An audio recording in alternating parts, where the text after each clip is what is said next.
hanzi pachadeko kuti sangani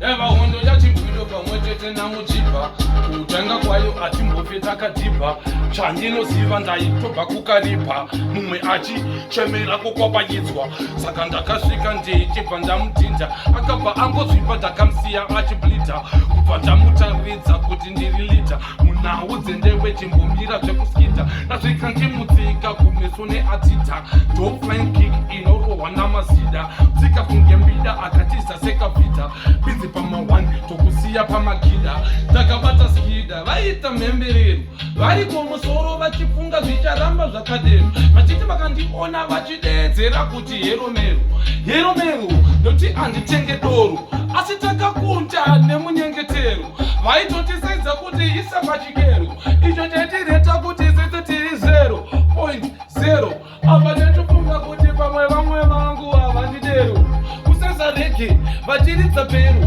kuridza peru rekuti vatenge mero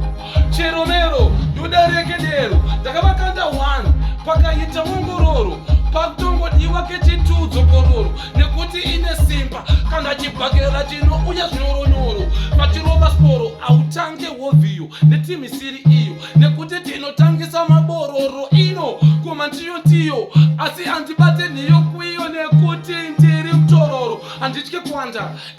makawanda tawanda makawanda kunge makumbo ezongororo asi ona ichochi chiko chinenge mkombongwena